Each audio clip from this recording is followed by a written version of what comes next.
ಬೆಂಗಳೂರಿನಲ್ಲಿ ಕಸದಿಂದ ಅಂಟಿರುವಂತಹ ಕಳಂಕವನ್ನ ಒಂದು ರಿವೆಂಜ್ ಕ್ರಮದ ಮೂಲಕ ನಾವು ಸರಿಪಡಿಸ್ತೀವಿ ಅಂತ ಜಿಬಿ ಅಧಿಕಾರಿಗಳು ಅಂದ್ಕೊಂಡಿದ್ದಾರೆ. ಬಟ್ ವಾಸ್ತವವಾಗಿ ಅನೇಕ ಸವಾಲುಗಳಲ್ಲಿ ಇದಾವೆ. ಜನ ಸರಿನಾ ಜನ ತಪ್ಪ ಈ ವಿಮರ್ಶೆ ನಿಮಗೆ ಬಿಟ್ಬಿಡ್ತೀವಿ ನಾವು. ಬಟ್ ಏನಾಗಿದೆ ಅದನ್ನು ಹೇಳ್ತಾ ಇದೀವಿ. ಬೆಂಗಳೂರಿನ ಪ್ರಮುಖ ಬಿಸ್ನೆಸ್ ಹಬ್ಗಳಲ್ಲಿ ಏನೇನು ಸಮಸ್ಯೆ ಅಂತ. ಒಂದು ಕಡೆ ಜನರ ಮನೆಗಳ ಮುಂದೆ ಕಸ ಸುರಿಯೋ ಜಿಬಿಎ, ಆದರೆ ನಿಮ್ಮಿಂದಲೇ ಕಸದ ಸಮಸ್ಯೆ ಆಗ್ತಿದೆ. ಸಮಸ್ಯೆಯ ಮೂಲವೇ ನೀವು. ನಿಮ್ಮಲ್ಲಿರೋ ಹುಳುಕಿನ ಬಗ್ಗೆ ಯಾವಾಗ ಮಾತಾಡೋಣ ನಾವು ಅಂತ ಅವ್ರು ಕೇಳ್ತಿದ್ದಾರೆ. ನೋಡಿ, ಅವ್ರು ಹೇಳ್ತಾ ಇರೋದು ಇಷ್ಟು. ಮಾರ್ಷಲ್ಗಳಿಗೆ ನಾವು ಹೇಳಿದ್ದೀವಿ, ನಮ್ಮ ಏರಿಯಾಗೆ ಕಸದ ಲಾರಿ ಆಟೋ ಯಾವುದೂ ಬರ್ತಾ ಇಲ್ಲ. ಸೊ ಮೊದಲು ನೀವು ಸರಿಯಾಗಿ ಕ್ರಮ ಕೈಗೊಂಡು ಆಮೇಲೆ ನಮಗೆ ಪಾಠ ಕಲ್ಸಕ್ಕೆ ಬನ್ನಿ ನೀವು ಅಂತ ಅವ್ರು ಹೇಳ್ತಾ ಇರೋ ವಿಚಾರ. ಯಾವಾಗಲೂ ಅಷ್ಟೇನೆ. ನಾವು ಹೇಳೋದಲ್ಲ, ಒಂದು ಎಕ್ಸಾಂಪಲ್ ಕೊಟ್ಟವಲ್ಲ, ಈಗ ನಮ್ಮ ಮನೆ ಮುಂದೆ ಗುಂಡಿ ಬಿದ್ದಿದೆ ಅನ್ನೋ ಕಾರಣಕ್ಕೆ ನಾನು ಹೋಗ್ಬಿಟ್ಟು ವಿಧಾನಸೌಧದ ಮುಂದೆ ಗುಂಡಿ ಅಗಿತೀನಿ ಅಂದರೆ ಆಗುತ್ತಾ? ಅದು ಕಸದ ಸಮಸ್ಯೆ ಇದೆ. ಜನ ಕೆಲವರೆಲ್ಲರೂ ಕೂಡ ಚಾಳಿ ಮಾಡ್ಕೊಂಡ್ಬಿಟ್ಟಿದ್ದಾರೆ. ರಾತ್ರಿ ಹೋಗಿ ಕಳ್ಳರಂತೆ ಕಸ ಆಟೋಗಳು ಬರುತ್ತೆ. ಹೌದು, ಆಟೋಗಳು ಕಸ ಹಾಕಲ್ಲ ಇವರು. ಆ ಟೈಮ್ನಲ್ಲಿ ಅದೇ ಅವ್ರು ಹೇಳಿದ್ರಲ್ಲ, ಮಗುಗ್ ತಿಂಡಿ ತಿನ್ನಿಸ್ತಿರ್ತೀವಿ, ಸ್ನಾನ ಮಾಡಿಸ್ತಿರ್ತೀವಿ, ಸ್ಕೂಲ್ ರೆಡಿ ಮಾಡ್ತಿರ್ತೀವಿ, ಬೇರೆ ಕೆಲಸ ಇರುತ್ತೆ. ಅವ್ರು ಬಂದಾಗ ನಾವು ಹೋಗಿ ಹಾಕಕ್ಕಾಗತ್ತಾ ಅಂತಾನು ಹಾಕಬೇಕು. ಅದು ಮಾಡ್ಲಿಲ್ಲ ಅಂದ್ರೆ ಹೆಂಗೆ? ಬೆಂಗಳೂರಿನ RT ನಗರದಲ್ಲೇ ಆಟೋಗಳು ಬರ್ತವೆ. ನೀವು ಫ್ರೀ ಇದ್ದಾಗ ನೀವು ಹೋಗ್ಬಿಟ್ಟು ಹಾಕ್ತೀರಾ, ಅದೆಂಗಾಗುತ್ತೆ? ಅದು ನೀವು ಫ್ರೀ ಇದ್ದಾಗ. ಈಗ ಜನ ಕಸ ಹಾಕ್ತಾರೆ ಅಂತ ಮನೆ ಮುಂದೆ ಕಸ ಸುರಿತಾ ಇದ್ದಾರೆ GBAದವರು. ಓಕೆ, ಕಸದ ವಾಹನಗಳೇ ಬರಲ್ಲ ಅಂದರೆ ಏನು ಮಾಡೋದು ಅಂತ ಜನರ ಪ್ರಶ್ನೆ. ಅದಕ್ಕೆ ಹೇಳಿದ್ದು ಬಗೆಹರಿಯದ ಸಮಸ್ಯೆ ಇದು. GBA ಕಚೇರಿ ಮುಂದೆ ಕಸ ಸುರಿದ್ರೆ ನೀವು ಒಪ್ತೀರಾ? ಕಸದ ವಾಹನ ಕಳಿಸಲ್ಲ ಅಂದರೆ GBA ಅಧಿಕಾರಿಗಳ ಮನೆ ಮುಂದೆ ಹಾಕ್ತೀವಿ ಇನ್ಮೇಲೆ. ಕೆಲವು ಕಡೆ ಕಸದ ವಾಹನ ಬರೋದು ಗೊತ್ತೇ ಆಗಲ್ಲ. ಜೋರಾಗಿ ಹಾಡ್ಗಿಡ್ ಹಾಕೊಂಡು ಬರ್ತಾರೆ. ಕೆಲವು ಕಡೆ ಕಸ ವಿಲೇವಾರಿ ಮಾಡಿಲ್ಲ ಅಂದರೆ ಕಸವನ್ನು ಮನೇಲಿಟ್ಕೋಬೇಕಾ? ಎಲ್ಲ ಪ್ರಶ್ನೆಗಳನ್ನು ಜನರು ಕೇಳ್ತಾ ಇದ್ದಾರೆ. ಇಬ್ಬರದು ಜವಾಬ್ದಾರಿ ಇದೆ, ಇಬ್ಬರದು ಪಾತ್ರ ಇದೆ. ಇದು GBA ಅವ್ರದ್ದು ತಪ್ಪಿದೆ, ಜನಸಾಮಾನ್ಯರದ್ದು ತಪ್ಪಿದೆ. ನಿಮ್ಮ ಜವಾಬ್ದಾರಿಯನ್ನು ನೀವು ಅರ್ಥಕೋಬೇಕು. ಆಮೇಲೆ ಇದೇನಾಗುತ್ತೆ ಅಂದರೆ, ರೋಡ್ ಸೈಡಲ್ಲಿ ಕಸ ಸುರಿಯೋದ್ರಿಂದ ವಿಪರೀತವಾಗಿ ಹೆಗ್ಣಗಳು ಬರ್ತವಲ್ಲ. ಈ ರೋಡ್ ಸೈಡ್ನಲ್ಲಿ ಕಾರ್ ನಿಲ್ಲಿಸ್ತಾರಲ್ಲ, ಕಾರ್ದು ಕೇಬಲ್ ಎಲ್ಲ ಕಟ್ ಮಾಡುತ್ತೆ, ವೈರ್ಗಳು ಕಟ್ ಮಾಡುತ್ತೆ, ಪೆಟ್ರೋಲ್ ಟ್ಯಾಂಕ್ ಕೇಬಲ್ ಕಟ್ ಆಗುತ್ತೆ. ಇದರಿಂದ ತುಂಬಾ ಚೈನ್ ಆಫ್ ಸಮಸ್ಯೆಗಳಿದೆ. ಬಟ್ ನಮ್ಮ ಮನೆ ನಾವು ನೀಟ್ ಇಟ್ಕೊಳ್ತೀವಿ. ನಮ್ಮ ಮನೆ ನಾವು ನೀಟ್ ಇಟ್ಕೊಂಡ್ಮೇಲೆ ರಸ್ತೆಗಳನ್ನು ನೀಟಾಗಿ ಇಟ್ಕೊಳ್ಬೇಕು. ಅದು ನಮ್ಮ ಜವಾಬ್ದಾರಿ. ಅದನ್ನ ನೀಟಾಗಿ ಇಟ್ಕೊಳ್ಳಿ.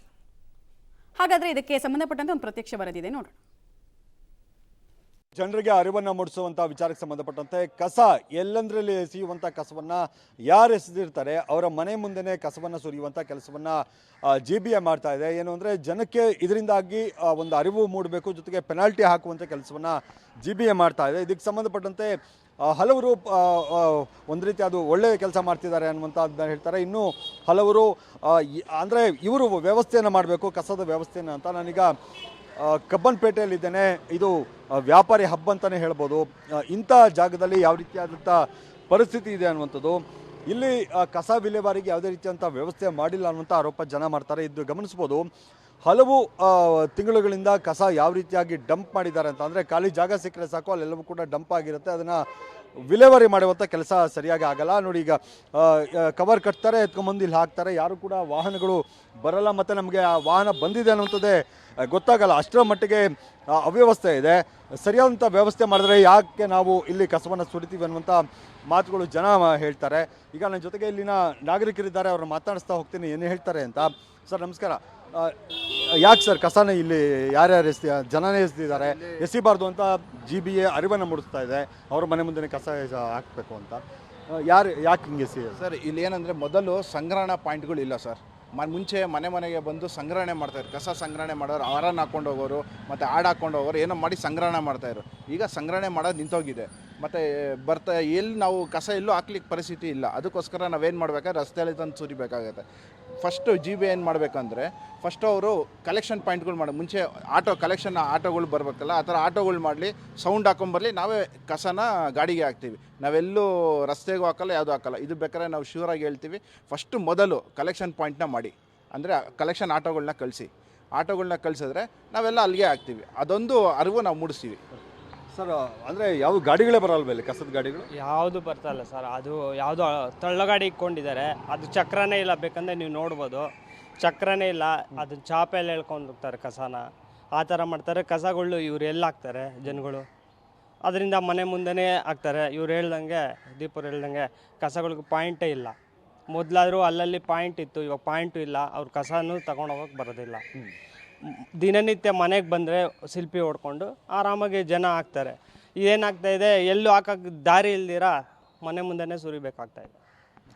ಸರ್ ಇದು ಎಷ್ಟು ತಿಂಗಳಾಯಿತು ಅಂತ ಈ ಕಸನೂ ವಿಲೇವಾರಿ ಮಾಡಲ್ಲ, ಇಲ್ಲೇ ಖಾಲಿ ಜಾಗ ಇದ್ರೆ ಕಸ ಸುರಿದು ಸುಮಾರು ತಿಂಗಳಾಯಿತು. ಮತ್ತು ಇನ್ನೊಂದೇನದು, ಇದೆಲ್ಲ ಕಮರ್ಷಿಯಲ್ಲು. ಒಂದೊಂದು ಬಿಲ್ಡಿಂಗಲ್ಲಿ 4 ಮನೆಗಳು 5 ಮನೆಗಳು ಇರ್ತವೆ.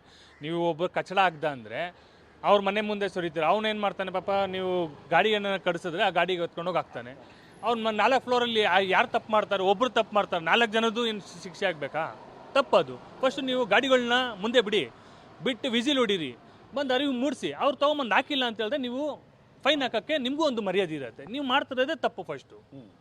ನೀವು ಫಸ್ಟ್ ಮಾಡ್ತಾ ಇರೋದೇ ತಪ್ಪು. ಫಸ್ಟ್ ನೀವು ಅರಿವು ಮೂಡ್ಸೋಕೆ ಮುಂಚೆನೇ ನಿಮ್ಮ ಅಧಿಕಾರಿಗಳು ಸರಿಗಿದ್ದಾರಾ, ನಿಮ್ಮ ವ್ಯವಸ್ಥೆ ಸರಿಗಿದೆಯಾ ಅದನ್ನು ನೋಡಿ. ಫಸ್ಟು ಅದು ನೋಡಿ ಆಮೇಲೆ GBAದಲ್ಲಿ ಈ ಥರ ಅವ್ರ ಮನೆ ಮುಂದೆ ಕಸ ಸುರಿಯೋದೇನು ದೊಡ್ಡ ವಿಷಯ ಅಲ್ಲ. ಮನೆ ಮುಂದೆ ಏನು ಒಂದು ದಿವಸ ಸುರಿದು ಬಿಡ್ತಾರೆ, ನಾಳೆನೂ ಸುರಿತಾರಾ?